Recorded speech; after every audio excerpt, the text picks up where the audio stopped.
Anda sedang mendengarkan suara profetis dari para nabi, hambanya.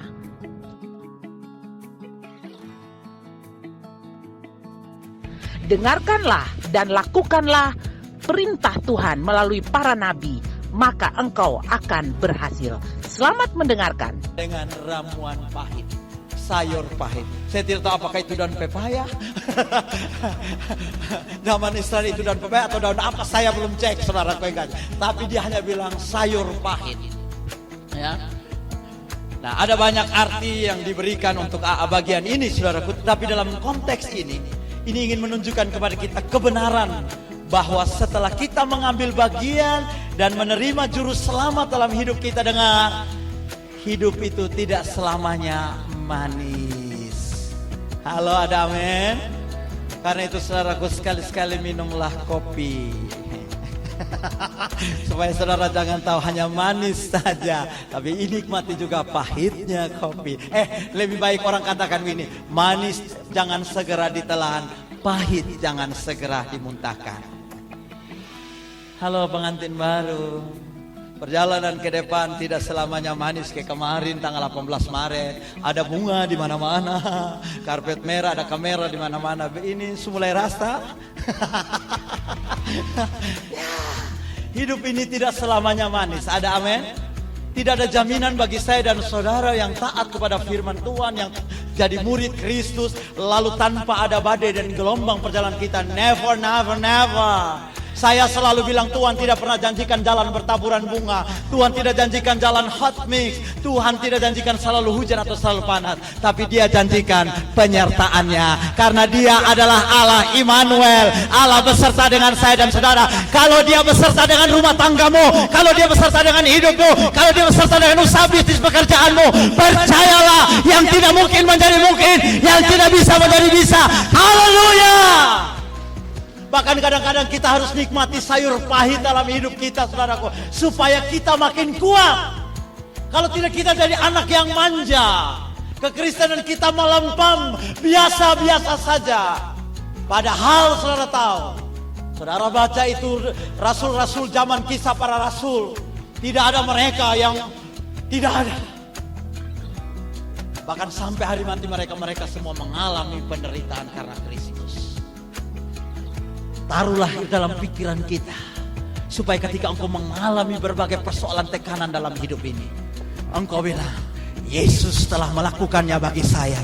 Karena itu saya mampu keluar dari segala situasi, kondisi, apapun. Dan dengar, kita hanya lewat lembah kekelaman. Hanya apa, saudara? Hanya apa? Hanya apa? Lewat. Haleluya.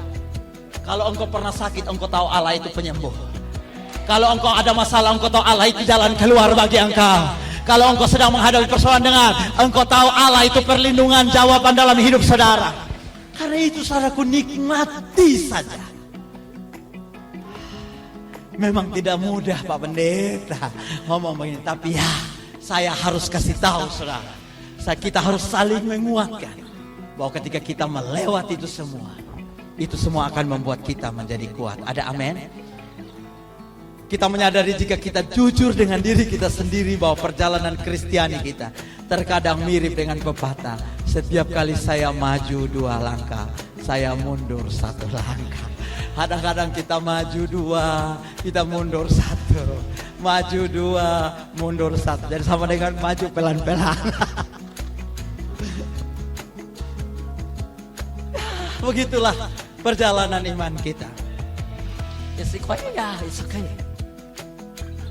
Saya bilang kepada diri saya, kadang-kadang saya harus merayap untuk cinta Tuhan itu tidak apa-apa. Yang pasti, harus finishing well. Finishing well lah yang menentukan.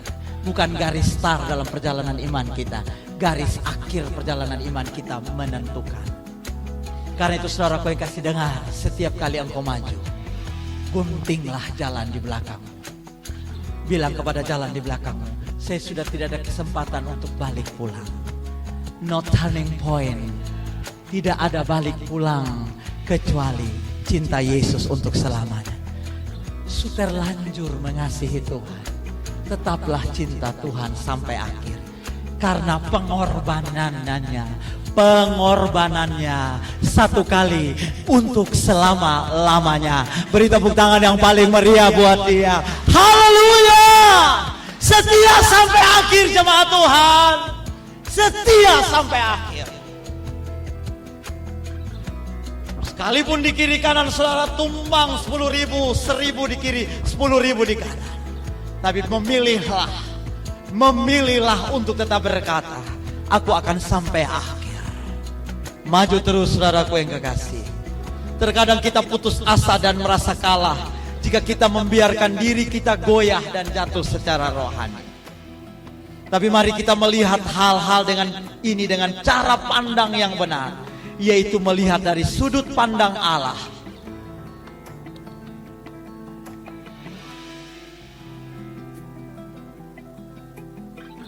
Yang dinyatakan bagi saya dan saudara, Tuhan sudah memberikan firman-Nya kepada kita.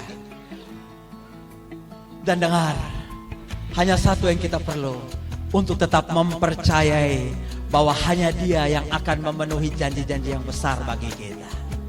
Daud dalam kondisi ketakutan yang sangat terjepit, hanya satu yang Daud pilih, yaitu untuk tetap mempercayai Allah.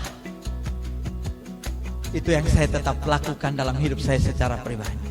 Saya selalu bilang, sonde mungkin Tuhan sonde lihat beda. Karena saya percaya Dia hidup. Dia tahu perjalanan saya. Dia ikuti saya.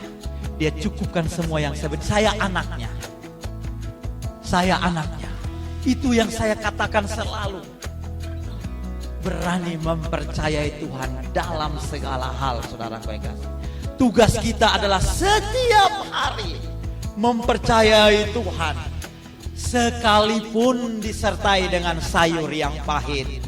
Hal-hal yang kita tidak sukai, saudaraku, justru itulah yang menjadi sayur yang pahit dalam perjalanan kehidupan kita. Karena itu sekali-sekali nikmati saja. Kakak saya selalu bilang begini, kalau mari John kau makan sei babi. Saya pikir ini makan sei babi. Ternyata itu rubus daun pepaya, bikin sambal terasi tinggi, pedis tinggi. Baru potong deta, pakai gula air sedikit. Tapi kadang-kadang saudaraku yang kasih sayur pahit itu baik, saudaraku, ada amin. Malaria dong lari semua. Tulang sakit dong semua pergi gara-gara ada sayur pahit. Coba kita timur kan kalau hadapi COVID gampang, betul. Jadi sebenarnya obat COVID yang paling baik itu adalah sayur pahit. Nih terserah mau sayur pahit apa, tapi saya sarankan daun pepaya. Haleluya. Nah saudara yang kekasih dalam Yesus Kristus, namun ada peringatan Tuhan tentang makan anak domba. Yang pertama saudaraku yang kasih, Keluaran 12 ayat 9-10 itu dikatakan, janganlah kamu memakannya mentah atau direbus dalam air, hanya dipanggang di api lengkap dengan kepalanya dan betisnya dan isi perutnya. Jadi dilarang bikin kuah lurus. Ya, jangan bikin. Orang timur tahu itu kalau kuah lurus. Kalau bilang kuah lurus itu tahu. Itu ayam kampung rebus hanya taruh lada dan garam saja. Itu namanya kuah lurus. Nah ini dia bilang jangan rebus atau jangan dimakan mentah, tapi harus dipanggang dengan api. Janganlah kamu tinggalkan apa-apa, ayat 10, dari daging itu sampai pagi. Apa yang tinggal sampai pagi, kamu bakarlah habis dengan api. Nah saudara, Tuhan sedang mengajarkan kepada kita bagaimana seharusnya kita datang kepada anak domba Allah. Yang pertama saudaraku, domba korban tidak boleh dimakan mentah. Saudaraku, ini sebagai lambang yang menunjukkan kepada Kristus, korban tidak boleh dimakan mentah. Pengorbanan berbicara tentang penghakiman atas dosa dalam kehidupan manusia yang membutuhkan baik pengorbanan maupun api penghakiman. Jadi tidak bisa dimakan mentah, saudaraku yang kasih. Tapi harus dikorbankan, dibakar. Dan kalau dibakar itu saudaraku yang kasih, itu ada korban yang dipersembahkan. Nah karena itulah saudaraku yang kasih, dengar baik saudaraku yang kasih. Kalau engkau datang anak domba Allah, engkau tidak biasa-biasa saja, tidak mentah-mentah saja. harus ada korban yang harus kita persembahkan. Mazmur, mulai dari kitab Mazmur dituliskan, kalau hampir rumah Tuhan jangan dengan tanpa, tapi bawalah korban. Harus ada korban. Dan kalau ada korban, kenapa Kain dan Habel itu persembahan Kain tidak diterima? Karena semuanya dalam bentuk mentah. Tapi persembahan Habel diterima karena dibakar dengan api. Dan api itulah yang naik sampai ke hadirat Tuhan. Dengar, kalau ada korban yang kau lakukan, itu berkenan kepada Tuhan. Pekerjaan pelayanan yang kau lakukan, kalau ada korban, itu berkenan. Kalau engkau mau persembahan, minta maaf, kalau itu sisa, dan itu hanya berupa sedekah. Tapi kalau engkau ada korban, makanya Yesus lihat janda itu bawa 2 peser, itu korban. Kenapa? Karena 2 itu dia taruh habis. Janda di Sarfat dia buat roti lalu makan habis. Tapi Elia bilang, bawa kasih beta duluan. Mungkin itu janda bilang, kalau beta bawa kasih dulu kami mati. Tapi itulah korban yang lebih dahulu dilakukan. Dengar jemaat Tuhan, dengar umat Tuhan. Kalau kita dikhotbahkan untuk bawa korban, dengar, itu yang akan berkenan kepada Allah. Dan engkau akan melihat Allah akan memberkati korbanmu. Semua yang dipersembahkan dengan korban, dengan api, itu akan berkenan kepada Allah. Karena itu Yohanes menuliskan, cinta akan rumah Tuhan menghanguskan aku. Saudara sudah hangus karena rumah Tuhan? Saudara sudah hangus karena rumah Tuhan? Cinta akan rumah Tuhan menghanguskan aku. Saudara yang kekasih dalam Yesus Kristus Tuhan, Yesus sebagai anak domba Allah adalah pengganti korban kita, yang memikul salib dengan tidak mengindahkan rasa malu. Dan sehingga dalam iman kita pun mampu melakukannya, dan kita harus melakukannya. Saudaraku yang kekasih, semua yang kita renungkan tentang Kristus, semua yang kita bisa tentang Kristus, bukanlah dengan cepat, tetapi dibutuhkan waktu untuk mempelajari, merenungkan, mempertimbangkan semua. Ini makna dari tidak makan mentah, tetapi harus direnung-renungkan. Makanya kalau saudara baca Alkitab, tidak buru-buru baca, membuat urat agama kita aman dan nyaman. Tapi kita perlu perenungan, kita perlu lakukan dengan baik. Semua yang kita lakukan, saudaraku yang kasih, apapun yang kau lakukan, lakukan dengan sungguh-sungguh, dengan segenap hatimu. Ada amin, saudaraku yang kasih? Yang kedua, anak domba kurban tidak boleh direbus dengan air. Itu tadi saya bilang pada saudara, orang Timur bilang, jangan bikin kuah lurus. Ya, anak domba kuah lurus atau tidak boleh, saudara yang kasih. Ya, jadi tidak boleh ditambah apa-apa supaya enak, apalagi tambah masako, saudara yang kasih. Ya, dilarang, saudara. Tambah ini, tambah itu, saudara yang kasih. Ya, buat sup atau semur, ya, atau supaya daging lebih empuk, rebus sedikit, baru nanti kita panggang. Berbeda. Kalau saudara, ya di luar sana oke lah ya, saudara, daging sapi di rumah boleh. Tapi untuk korban ini, makna ini, saudaraku, tidak diperkenankan. Artinya, saudaraku yang kasih, kalau saudara datang kepada Kristus, He is only one. Dia satu-satunya, saudara. Jangan ditambah-tambah lagi dengan apa. Makanya Amsal bilang, percayalah kepada Tuhan dengan segenap hatimu, segenap all. Dan jangan bersandar kepada pengertianmu sendiri. Nah ini nih, tambah-tambahnya yang begini. Kalau menurut beta, menurut hikmat, ada begini. Kalau percaya Tuhan, percaya saja. Kalau tadi saya bilang di depan, dia sudah lakukan semua bagi kita. Lalu kalau kita masih tambah-tambah dengan pikiran kita, hikmat kita, saudaraku yang kasih, maka dengar, kita tidak berkenan kepada Allah. Karena itu, saudaraku, jangan tambahkan apapun. Karya Yesus di atas kayu salib itu sudah sempurna. Apa saya bilang, saudaraku? Karya Yesus itu sudah sempurna. Tidak ada yang perlu kita tambah-tambahkan lagi. Karena itu, saudaraku yang kekasih dalam Yesus Kristus Tuhan, mengiring Tuhan, mengikut Tuhan, mempercayai Tuhan dalam kehidupan kita, saudaraku. Dengan Yesus saja dalam hidup kita. Kemudian yang ketiga, anak domba kurban tidak dapat disimpan untuk sisa. Bagian terakhir dari ayat 9 diberitahukan kepada kita bahwa bila sisa dipanggang utuh, saudaraku yang kasih, ya, tidak boleh dipilih, ya, bagian yang dipilih tidak boleh dihilangkan. Lalu saudaraku yang kasih, semuanya kita harus selesaikan hari itu juga, ya, selesaikan bakar sampai habis. Kalau ada sisa, maka besok harus malam itu juga tuntaskan. Maksudnya apa, saudaraku yang kekasih? Yang pertama tadi saya bilang, Yesus satu-satunya. Selain dia penyelamat kita, saudaraku yang kasih, dia melakukan segala hal buat saya dan saudara. Dia guru bagi kita. Dia memiliki keadilan buat kita. Dia teladan bagi kita. Dia segala-galanya. Dan semua yang dikorbankan bagi kita diselesaikan hari itu. Artinya setiap hari ada berkat tersendiri buat saya dan saudara. Jangan sisakan artinya, kasih tinggal sampai besok ketemu saudara ada. Tapi semuanya dituntaskan. Dan tahukah saudara, bahwa ketika engkau makan satu kali itu, umat Tuhan, umat Israel makan hari itu, saudara, perjalanan mereka 40 tahun keliling padang gurun, mereka kuat menyelesaikan sampai tanah Kanaan. Kenapa? Satu kali Yesus lakukan, selamanya kita nikmati berkat Tuhan. Makanya tadi saya katakan itu kepada kita semua. Saudara yang kekasih dalam Yesus Kristus Tuhan, biarlah kesusahan hari ini cukuplah hari ini. Ada amin, saudaraku. Besok punya kesusahan tersendiri. Haleluya. Kasih tepuk tangan dulu buat Tuhan. Haleluya.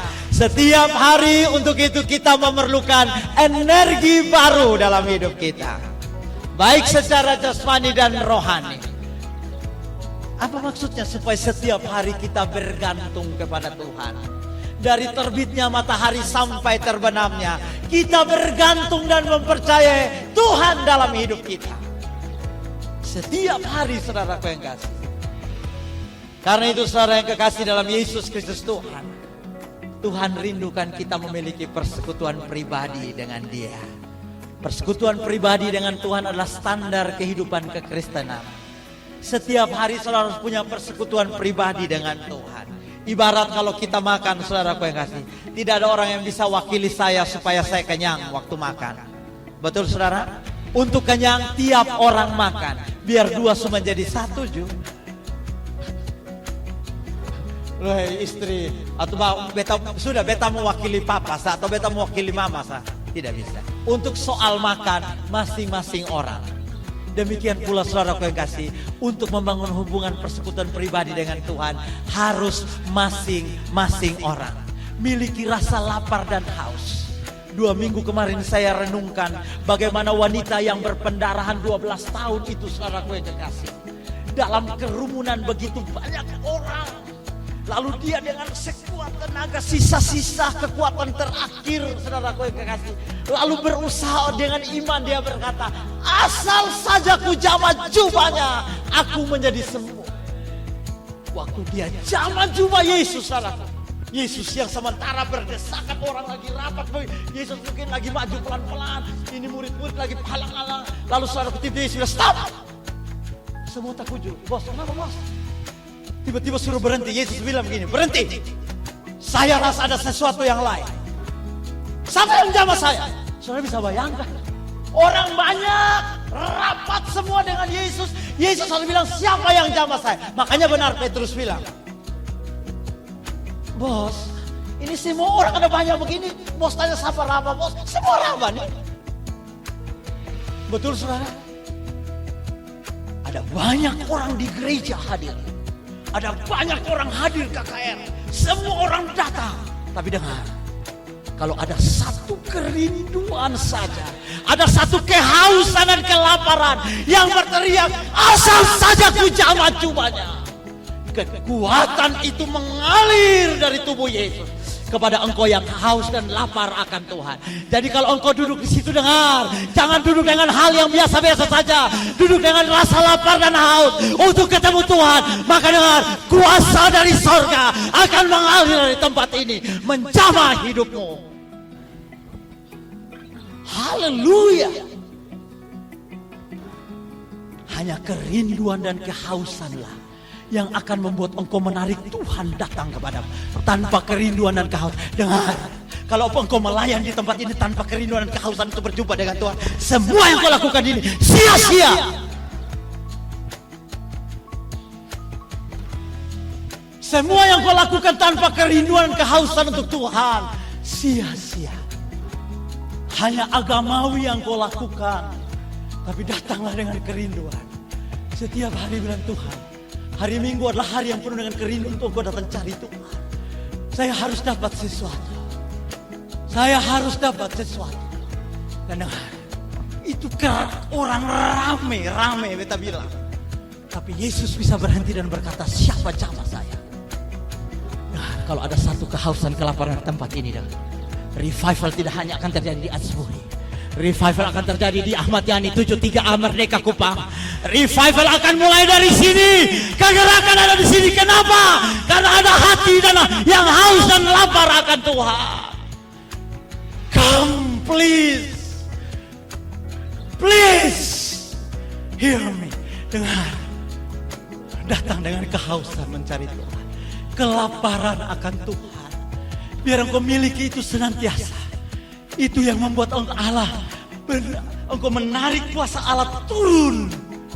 Kerajaannya akan berkuasa atas hidupmu, atas keluargamu, atas rumah tanggamu, atas bisnismu, atau atas apapun yang sedang engkau lakukan. Ketiadaan rasa lapar dan haus untuk akan mengalami krisis dalam kerohanian kita biasanya dipenuhi dengan perkara-perkara duniawi yang memanjakan dan lebih menuruti keinginan daging kita daripada kita ikut menyalibkannya bersama dengan Yesus. Pikul salib dan sangkal diri itu syarat mutlak bagi engkau ingin ikut Tuhan. Tidak untuk enak-enak dan manja-manja. Dengar anak Tuhan, karena Yesus sudah melakukannya bagi kita. Domba Allah yang dikorbankan sebagai penyediaan Allah bagi dunia. Yesus Kristus Tuhan tersedia 24 jam untuk selamanya. Dengar, 24 jam untuk kita. 24 jam untuk kita. Tinggal sekarang saudaraku yang kasih, adakah kerinduan, adakah kehausan agar kita hidup kuat, mendapatkan kekuatan yang daripada Allah untuk menjalani seluruh kehidupan kita, melanjutkan dan menyelesaikan tugas panggilan saya dan saudara. Mari tundukkan kepala. Saya mau ikut Yesus. Saya mau ikut Yesus. Katakan sampai selama-lamanya. Ini doa kita, ini komitmen kita. Saya mau ikut Yesus. Katakan haleluya. Saya mau Yesus sampai selamanya, sampai selama-lamanya. Meskipun saya susah, menderita dalam dunia. Mari iring dia. Saya mau ikut Yesus. Anak domba itu sudah dikorbankan sampai selama-lamanya. Meskipun beta susah, Meskipun sangat susah, amin, amin. menderita dalam dunia, saya mau ikut Yesus Sampai selamanya, sampai selama-lamanya.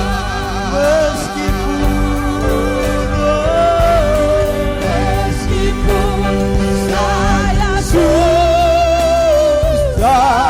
kami datang dengan kerinduan Tuhan. menderita dalam dunia, Amin. saya mau ikut Yesus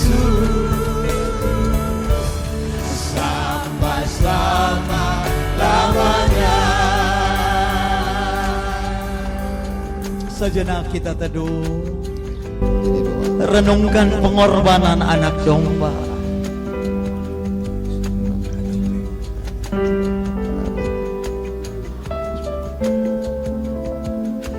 Sekali untuk selama-lamanya Dia kerjakan bagi saya dan saudara.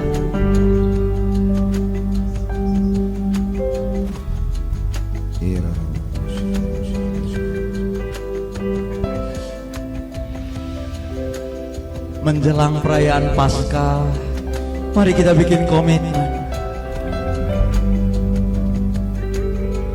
untuk lebih maju dari hari kemarin. Dengar, tanpa korban, tanpa korban, Ya, tanpa darah, ya, tidak berkenan kepada Tuhan.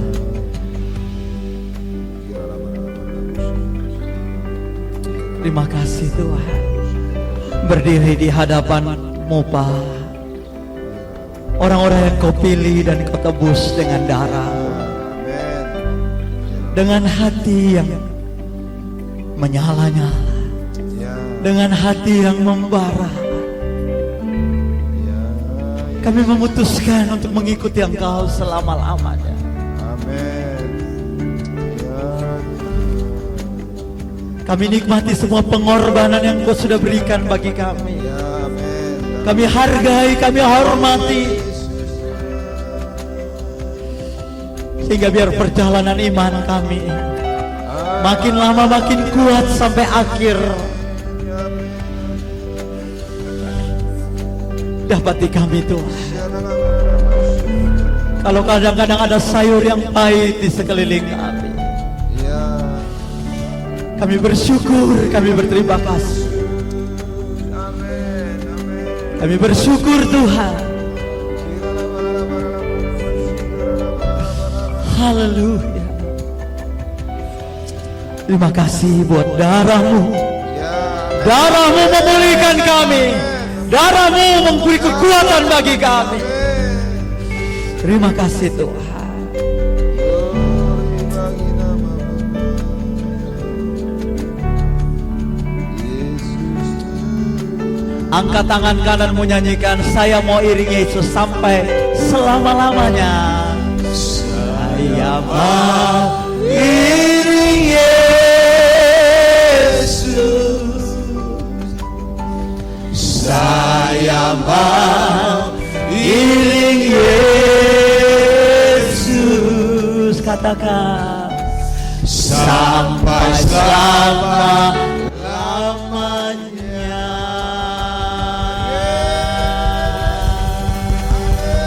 Kasih tepuk tangan yang luar biasa bagi Tuhan. Haleluya. Haleluya. Yes, Lord Jesus. Bilang orang di kiri kanan, Dia sudah menyelesaikan semuanya bagi kamu.